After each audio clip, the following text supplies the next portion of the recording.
Pode sentar, irmãos. Queridos, abramos a palavra do Senhor em Hebreus. Hebreus, capítulo 9. Nós concluímos, irmãos, a exposição do livro do profeta Malaquias, mas, por hora, nós não vamos retornar às exposições sequenciadas das séries já estabelecidas, né? Gênesis, Salmos, Mateus e Romanos. Hoje, por ocasião desse culto público, nós vamos retornar à Epístola aos Hebreus e vamos ver um ponto do que foi exposto há alguns meses, quando nós concluímos a Epístola aos Hebreus.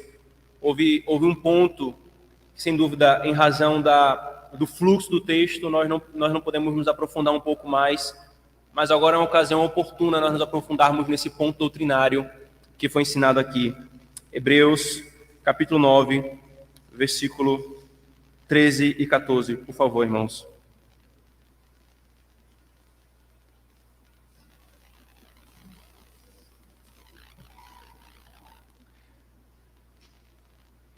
Diz assim a palavra do Senhor: Portanto, se o sangue de bodes e de touros e a cinza de uma novilha, aspergidos sobre os contaminados, os santificam quanto à purificação da carne, muito mais o sangue de Cristo, que pelo Espírito eterno a si mesmo se ofereceu sem mácula a Deus, purificará a nossa consciência de obras mortas para servirmos ao Deus vivo. Amém. Oremos, irmãos. Senhor,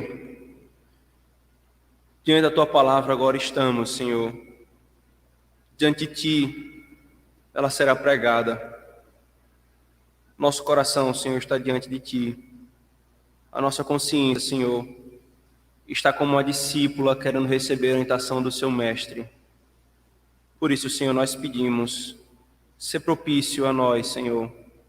Ser propício a nós. Instrui-nos, corrige-nos, consola-nos, Senhor. Encoraja-nos.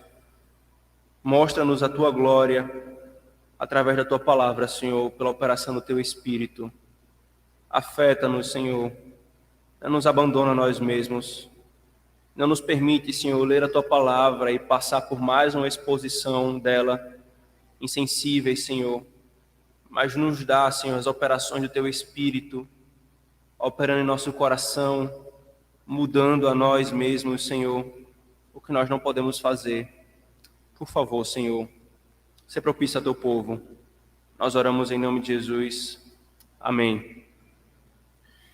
Queridos, quando nós caminhamos pela Epístola aos Hebreus, nós vimos que um dos objetivos do autor aos Hebreus era encorajar aquele povo, aquele grupo de crentes que eram judeus na sua origem, mas haviam convertido-se a Cristo, haviam crido que Cristo era o Messias prometido.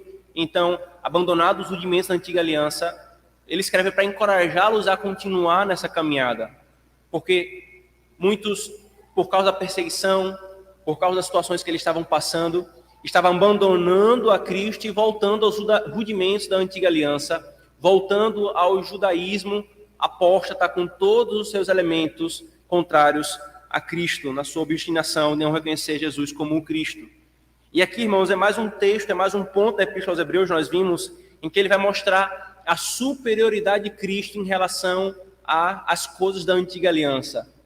Na antiga aliança havia sacrifícios, haviam rituais que apontavam para Cristo, que cumpriam o seu papel revelacional e que cerimonialmente apontavam para uma verdade. E a verdade era a purificação. Cerimonialmente, o autor aos Hebreus fala. Mas aquele que realmente purifica é Cristo. Aquele cujo sangue purifica não é o sangue dos bodes e dos touros, mas é o sangue do Cordeiro de Deus. A questão é, irmãos, purifica o quê? Ele fala, purificará a nossa consciência de obras mortas para servirmos ao Deus vivo e verdadeiro. Nos gabinetes pastorais, irmãos, né, sempre o movimento é esse. A gente senta, conversa sobre o que está acontecendo na vida, no coração, tentando interpretar corretamente a questão. e aí volta para a palavra para ver os elementos daquela história, daqueles problemas, o que a palavra orienta sobre aquilo, e volta para a vida, e aplica aquilo para a vida, e depois volta para a palavra, e sempre esse movimento no aconselhamento bíblico. E um dos temas que à época foram expostos aqui em Hebreus foi esse sobre a consciência, nós não podemos discorrer. É um tema que comumente é voltado nos gabinetes, às vezes consciência culpada, às vezes a consciência pesada, às vezes um coração atribulado. E aqui, irmãos, é importante, então, nós pararmos e meditarmos um pouco sobre a doutrina bíblica da consciência. O que é isso? O que é a consciência e por que ela é tão importante, irmãos, na nossa caminhada? O que é a consciência para que, então, o apóstolo possa mencionar aqui, no capítulo 9, que o sangue de Cristo a purifica para que sirvamos ao Deus vivo. Veja a importância dela aqui da relação com o culto ao Senhor, com a comunhão com o Senhor, com o relacionamento com Ele, irmãos. Então, por que isso é importante, irmãos? Além da importância do tema em si, hoje muitos querem falar sobre a consciência sem considerar uma única letra da Escritura Sagrada. Muitos têm teorias elaboradas, muitas delas em cima de conjecturas, e não chega ao ponto do que é a consciência verdadeiramente. Mas a Escritura Sagrada, irmãos, ela nos fala extensivamente o que é a consciência. A nossa tradição como presbiterianos, na nossa tradição puritana, você para olhar quantas obras foram escritas pelos ministros do Evangelho, obras robustas, extensas, só para tratar sobre a consciência. Tão importante ela é para a nossa caminhada. Por isso, irmãos, nós vamos meditar sobre esse tema hoje e caminhar pela Escritura Sagrada vendo essa doutrina. E voltaremos então para Hebreus 9. O que é, irmãos, a consciência? Por favor, venha comigo para Salmo 19, por favor.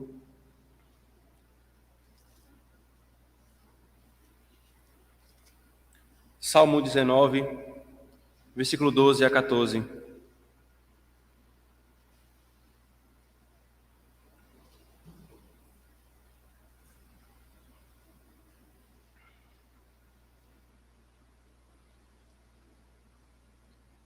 Quem é que possa discernir as próprias faltas? Absorve-me das que me são ocultas. Também da soberba guarda o teu servo, que ela não me domine. Então serei irrepreensível e ficarei livre de grande transgressão. As palavras dos meus lábios e o meditar do meu coração sejam agradáveis na tua presença, Senhor, rocha minha e redentor meu. Por que esse texto aqui, irmãos, é mencionado primeiramente para nós compreendermos o que é a consciência? O Salmo 19, irmãos, ele é um salmo que trata da revelação de Deus. Ele começa falando do que na teologia ficou conhecido como revelação geral e revelação especial. A revelação geral começa: os céus proclamam a glória de Deus e o firmamento anunciam as obras das suas mãos. Um dia discursa, outro dia, uma noite revela conhecimento, a outra noite não há linguagem nem palavras e dele não se ouve nenhum som. Aqui o salmista está falando da glória de Deus que se revela na criação. Deus está manifestando-se à humanidade por meio da criação. Então o salmo avança e chegamos no versículo 7, ele fala: a lei do Senhor é perfeita e restaura a alma, o testemunho do Senhor é fiel e dá sabedoria aos simples. Os preceitos do Senhor são retos e alegram o coração, o mandamento do Senhor é puro e ilumina os olhos, e ele passa a falar sobre a lei do Senhor. Então o Salmo 19, falando sobre a revelação do Senhor, coloca esses dois grandes elementos: a criação exterior e a lei do Senhor, a palavra revelada do Senhor, como mostrando o que e quem ele é. Só que o Salmo, irmãos, curiosamente conclui com Davi voltando para si mesmo, para o seu próprio coração, para o meditar da sua alma. E aí não à toa muitos, interpretando esse Salmo, perceberam que aqui Davi está fazendo referência a mais um elemento da revelação de Deus. A nossa alma, a nossa consciência faz parte da revelação geral do Senhor, que está em comunicação com a revelação especial. Então aqui Davi junta as duas coisas, como quem diz: a consciência é um elemento da revelação do Senhor. A consciência, irmãos, mostra a todos os homens que há um Deus. Todos sabem que há um Deus, é o que o apóstolo Paulo fala. A questão não é se sabem ou se não sabem. A questão é se a consciência suprime isso ou não suprime. No nosso caso, todos nascem suprimindo isso. Todos nascem querendo tapar o grito da criação, o grito da revelação da palavra e o grito da consciência. Então, a primeira coisa, irmãos, para nós entendermos o que a consciência é um elemento da revelação de Deus. Ela deve ser usada como tal, e se ela não é usada e compreendida dessa forma, ela não é usada nem compreendida da forma correta. Ela é distorcida, ela é abusada, ela é deixada de lado e não usada como o Senhor quer. Entendendo isso, irmãos, o que é que a consciência, sendo ela o que ela é, o que é que ela faz, né? E para que nós entendamos o que ela é. Vem comigo para João, por favor. João capítulo 8. João capítulo 8, versículo 1 ao 9.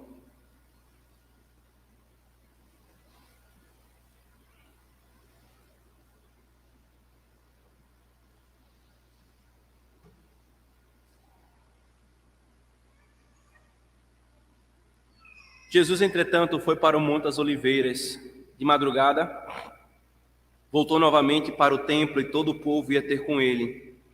E assentado, os ensinava. Os escribas e os fariseus trouxeram à sua presença uma mulher surpreendida em adultério. E fazendo-a ficar de pé no meio de todos, disseram a Jesus: Mestre, esta mulher foi apanhada em flagrante adultério. E na lei nos mandou Moisés que tais mulheres sejam apedrejadas. Tu, pois, que dizes? Isto diziam eles, tentando para terem do que o acusar.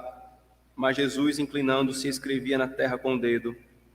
Como insistissem na pergunta, Jesus se levantou e lhes disse: Aquele que dentre vós estivesse em pecado, seja o primeiro que lhe atire a pedra. E tornando a inclinar-se, continuou a escrever no chão.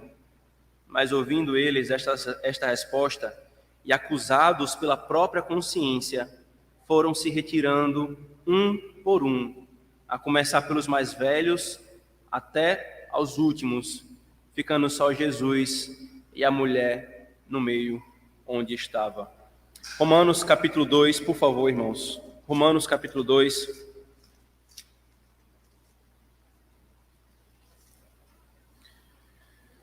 Versículo 15.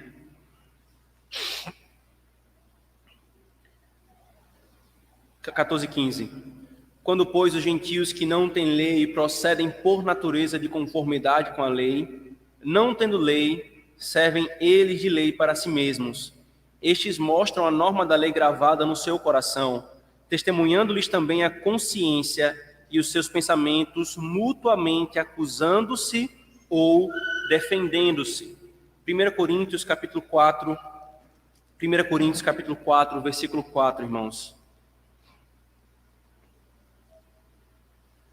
Porque de nada me acusa ou me argue a consciência. Contudo, nem por isso me dou por justificado, pois quem me julga é o Senhor. 2 Coríntios capítulo 1, versículo 12. Paulo diz novamente: Porque a nossa glória é esta, o testemunho da nossa consciência, de que com santidade e sinceridade de Deus, não com sabedoria humana, mas na graça divina, temos vivido no mundo, e mais especialmente para convosco. O que é a consciência e o que é que ela faz, irmãos? A consciência, irmãos, segundo esses textos, ela é a testemunha em nossa alma. Paulo fala da consciência acusando, a consciência defendendo, a consciência testemunhando em favor de algo ou contra algo. Deus deu a consciência, irmãos, a todo ser humano para ser, usando a linguagem dos puritanos, a tabeliã de Deus na alma do homem. Ela é uma testemunha do Deus vivo e verdadeiro ali na alma do homem, irmãos. É a capacidade que Deus deu à alma de refletir sobre si mesma. E nesse que poderíamos chamar sistema nervoso da alma, que é a consciência, um dos elementos que ela utiliza exatamente em relação à lei do Senhor, ao seu relacionamento com o Senhor, é a culpa. Acusando ou excusando, mostrando onde há o erro e aprovando o acerto. Esse é o movimento da consciência, irmãos. De forma, queridos, que é impossível fugir da consciência, irmãos. Todos a têm. E fugir da consciência é como fugir. Seria possível fugir da consciência se nós pudéssemos fugir de nós mesmos. E nós não podemos. A consciência, irmãos, ela é responsável exatamente por prestar contas e relatar cada caminho que nós temos seguido. E ser instrumento do Senhor para isso, irmãos. Por isso que os puritanos chamavam a consciência de embaixadora de Deus na alma do homem. E aí, especificamente, irmãos, venham comigo para Atos, por favor, Atos 24. Esse papel de testemunho, ele tem dois movimentos. Venha comigo, né? Eu tenho o testemunho, como eu falei, da acusação e da absolvição, mas avança-se para mais duas questões. Atos 24, versículo 16.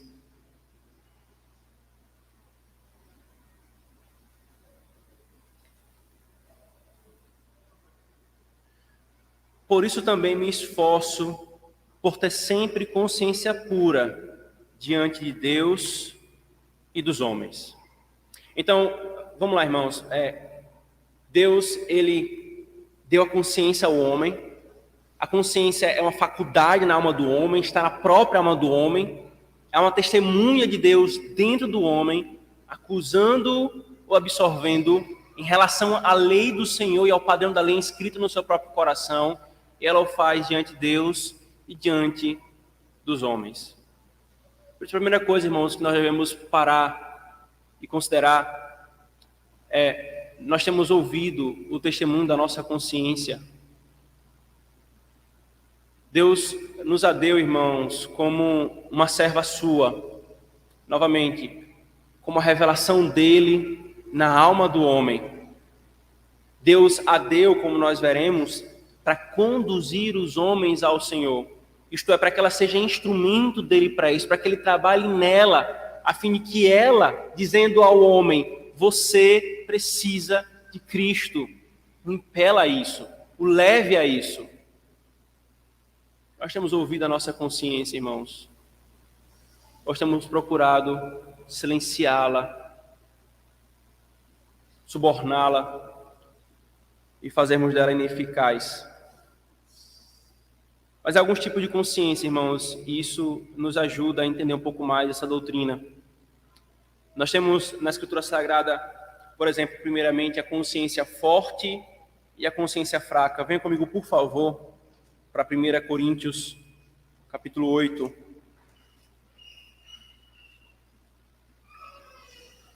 Versículos 7, 10 e 12.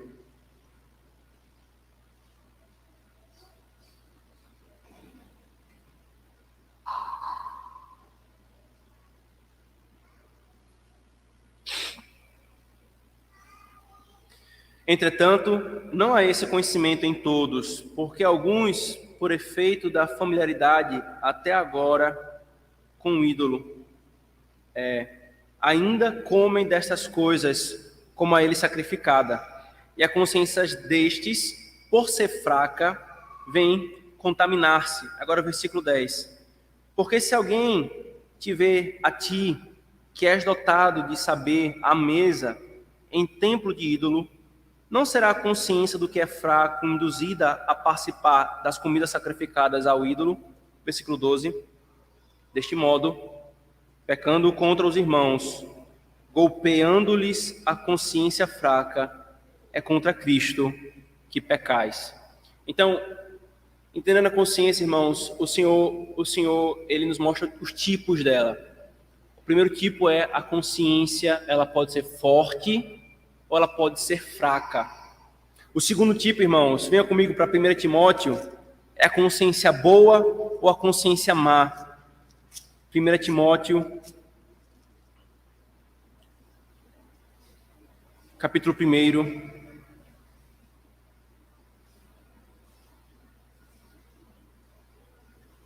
versículos 5 e 19. Ora, o intuito da presente admoestação visa ao amor que procede de coração puro e de consciência boa e de fé sem hipocrisia. Agora, versículo 19. Mantendo a fé e a boa consciência, porquanto alguns, tendo rejeitado a boa consciência, vieram naufragar na fé. E ainda, irmãos, 1 Pedro, por favor, 1 Pedro, capítulo 3, versículo 21.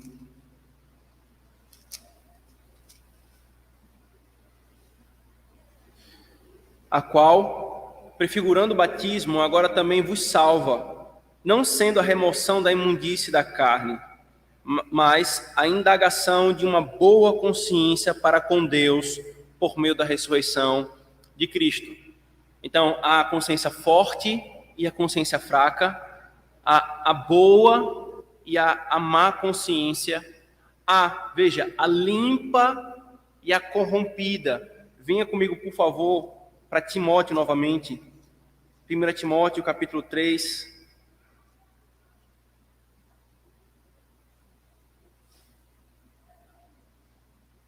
Versículo 9, falando acerca dos diáconos, o apóstolo Paulo diz: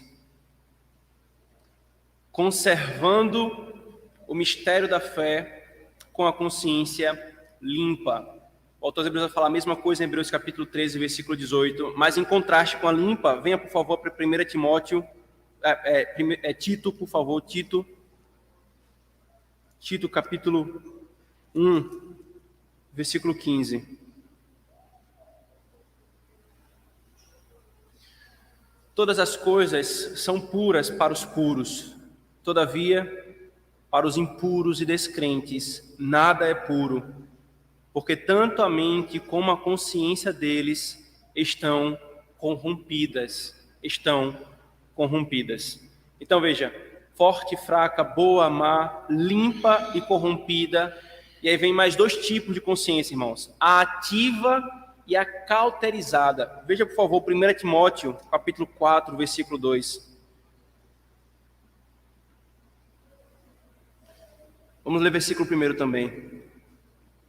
Ora, o Espírito afirma expressamente que nos últimos tempos alguns apostatarão da fé, por obedecerem a espíritos enganadores e a ensinos de demônios, pela hipocrisia dos que falam mentiras, e têm cauterizada a própria consciência. A consciência cauterizada, irmãos, aqui é a imagem, né, quando você desgasta tanto algo que ela termina não cumprindo mais o seu papel, ela está cauterizada, ela não é mais ativa. O homem se esforça tanto para silenciá-la, para subjugá-la, que ela fica como cauterizada. E por último, irmãos, Hebreus capítulo 9, voltemos então para o texto que foi lido no início. Hebreus capítulo 9, versículo 13 e 14. Hebreus 10, 32.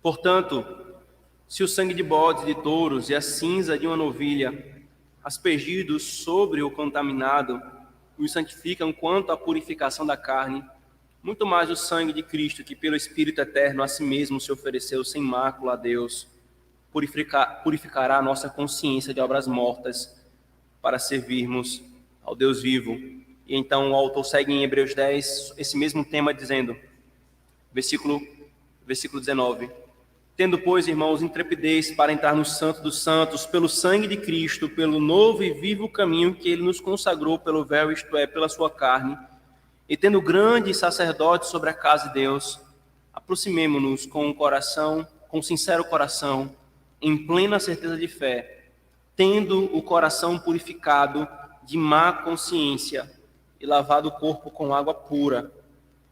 Guardemos firme a confiança da esperança, sem vacilar, porque quem fez é fiel. Por que é tão importante, irmãos, nós compreendermos corretamente o que é a consciência, seus tipos, qual é o papel dela? Porque, irmãos, ela está intimamente ligada com a nossa comunhão com o Senhor. Intimamente ligada. Nos dois textos, o autor aos Hebreus está falando sobre a purificação da consciência para servirmos ao Deus vivo e verdadeiro. Deus é santo, irmãos. Nós somos pecadores. E o pecado ele não prevalece na sua presença. Porque é importante a nossa consciência ser purificada. Porque é com ela purificada pelo sangue de Cristo que nós podemos nos aproximar dele. Jeremias Burroughs, irmãos, numa sua obra Adoração Evangélica, falando sobre o culto, tem um momento que ele fala assim: porque a adoração e o culto é se aproximar do Senhor, uma aproximação especial, pactual, é que se entende o porquê que muitos com a consciência culpada, cheia de pecado, preferem 1000 vezes mais estar com os amigos na ocasião do culto, estar na praia, estar festejando, ele vai dizendo, e eu estou parafraseando para o nosso contexto brasileiro, está fazendo qualquer outra coisa, ele diz, a estar no culto ao Senhor. Porque a consciência culpada, ela foge da presença do Senhor. Às vezes, irmãos, nosso desânimo em cultuar o Senhor tem a ver com a consciência culpada. Às vezes, irmãos, a nossa dificuldade na comunhão com o Senhor tem tudo a ver com a nossa consciência. Quantos de nós, irmãos, muitas vezes na nossa caminhada cristã, não nos entregamos ao pecado consciente, sabendo que o que nós estamos fazendo é contrário ao Senhor. Quantas vezes? E a consciência ela vai cumprindo o seu papel, ela vai acusando, ela vai trabalhando, ela vai testemunhando, não é esse o caminho, não é esse o local, não é esse o pensamento, não é esse o afeto, mas nós vamos nos entregando ao pecado cada vez mais. E aí, porque também a consciência, é um texto que nós não lemos em Romanos 8, tem o seu papel junto à certeza da salvação. Nós começamos a ficar com dúvida da salvação. E aí, nosso coração pode pensar que Cristo é insuficiente para acalmar a nossa consciência, que nós nunca fomos convertidos, então nós estamos perdidos. E muitas coisas vão surgindo no nosso coração. A consciência está trabalhando. Bem-aventurado é o homem que pela graça e pelo Espírito do Senhor ouve a consciência e faz o que Deus quer. Porque quando ela é silenciada, irmãos, a queda vem em seguida. A nossa consciência, queridos, ela é tabeliã do Senhor. Ela é a juíza do Senhor. Ela é a testemunha do Senhor. Mas lembremos que há falsas testemunhas. Lembremos que o nosso coração é enganoso. Então, como é que a nossa consciência ela pode cumprir o seu papel? Deus nos criou com ela, Deus nos criou para isso. Só que quando nós caímos em Adão, irmãos, a nossa consciência ela caiu junto. Ela ainda vai cumprir o seu papel. Ela ainda está ali como um testemunho de Deus. Ela ainda vai acusar aqueles que sem lei pecam contra a lei. Mas ela precisa, irmão, ser vivificada. Quando nós somos vivificados pelo Espírito em tudo que nós somos, quando o apóstolo Paulo fala que ele nos deu vida, ele também deu vida à nossa consciência. Quando ele nos redimiu, ele também redime o papel dela, irmãos. Muitos têm, por exemplo, a consciência moralista. Uma consciência que diz assim, não, eu não mato, eu não roubo, eu não cometo adultério, então está tudo bem diante de Deus com a minha alma. Mas por que ele chega a essa conclusão de que está tudo bem? Por causa disso aqui, irmãos. Ela está morta. E depois da consciência vivificada, ela precisa ser regulada pela palavra. Ela precisa ser instruída como uma criança instruída para aprender a falar, para aprender a agir, para aprender a pensar. A consciência ela precisa ser instruída pela palavra. Para quê, irmãos? Para que quanto mais afinada com a palavra, mais ela cumpra o papel de Deus na nossa vida.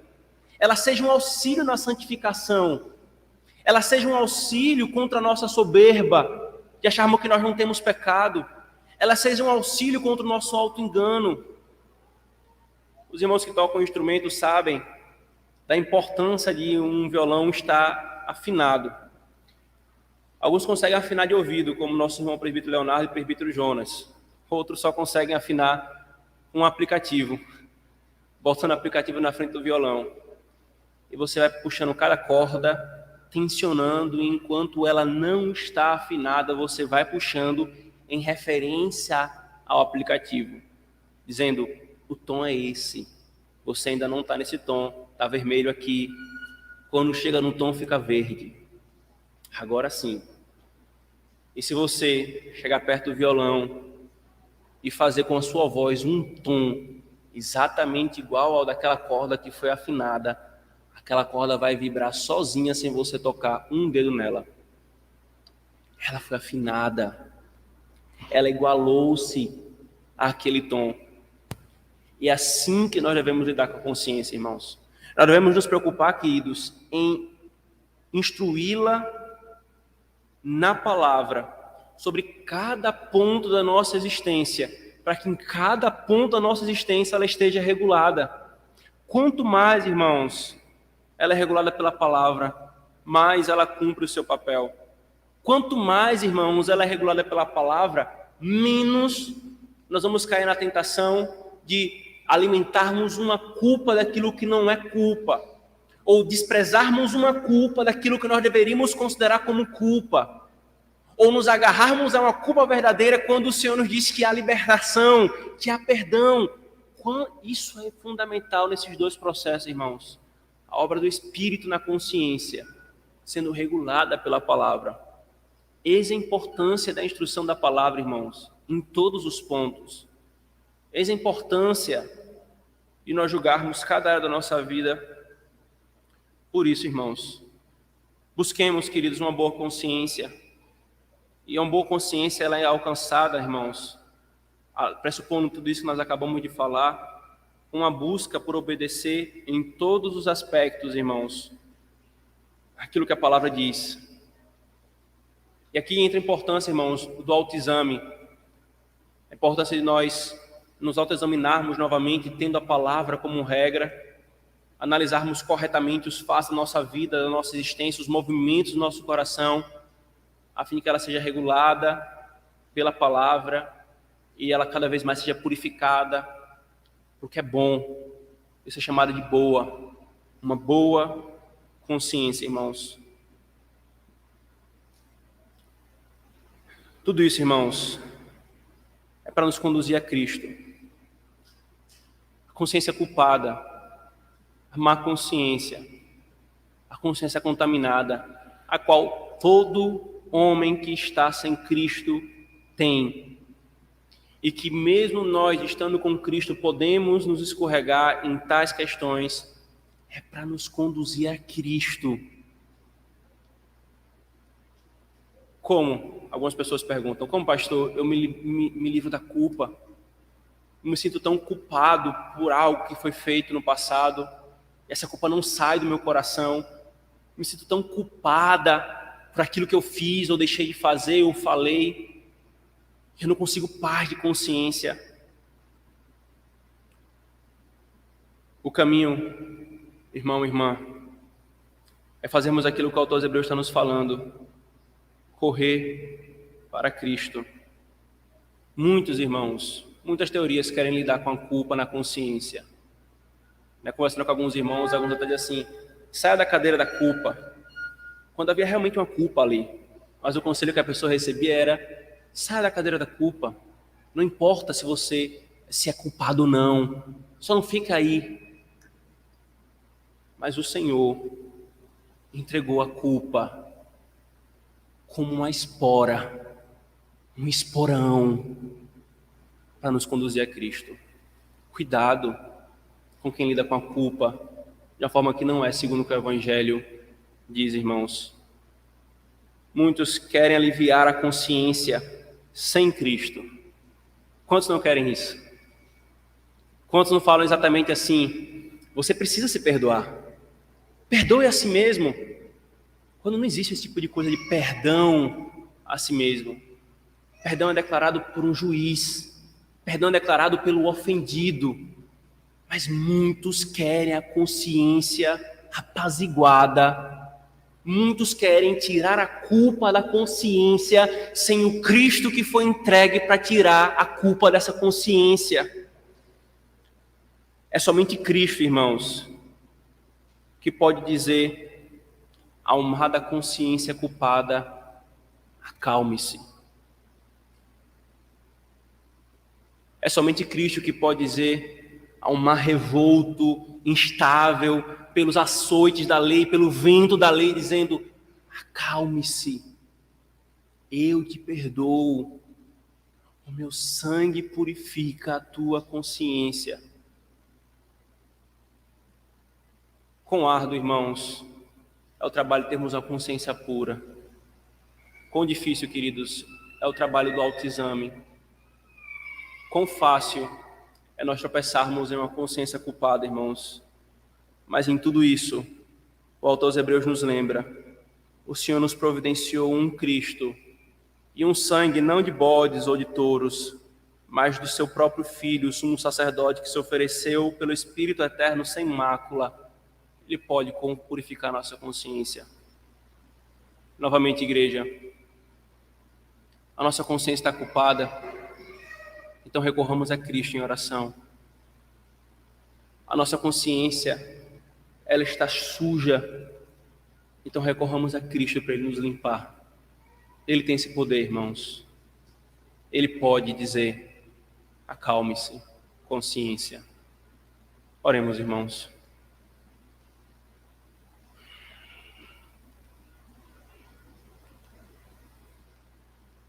Senhor, o Senhor é tão bom, Senhor, que nos deu a consciência, essa faculdade em nossa alma, a fim de, como uma testemunha, nos impelir a Ti, Senhor. Nós poderíamos, Senhor, ficar sem esse grito interno, mas o Senhor nos deu tanto o grito da criação, quanto a clara manifestação da Tua lei, quanto essa consciência operando conjunto, Senhor, dizendo: há um Deus a quem nós prestaremos contas. Há um bom e um mal. Há a nossa demanda de Cristo, que pode purificar a nossa consciência. Obrigado, Senhor. Obrigado porque o Senhor não apenas nos deu, mas o Senhor também nos deu aquele que a purifica depois da queda, Senhor, para que possamos adorar a Ti e servir ao Senhor. Obrigado, Senhor. Por favor, Senhor, dar-nos uma consciência pura, dar-nos uma boa consciência, faz-nos viver em santidade diante de Ti e dos homens, Senhor. Que o pecado não encontre guarida em nosso coração, que o pecado, Senhor, não triunfe no nosso meio. Dar-nos uma consciência, Senhor, pura. Aqueles que têm tido durante anos, meses ou dias, Senhor, a consciência culpada, que o Teu sangue nos purifique, Senhor. Que o Teu sangue nos dê graça para, limpando a consciência, nós nos aproximarmos diante do Senhor. Nós oramos gratos por tudo isso e pedindo com fé que o Senhor nos dê esse benefício. Em nome de Jesus nós oramos. Amém. Amém.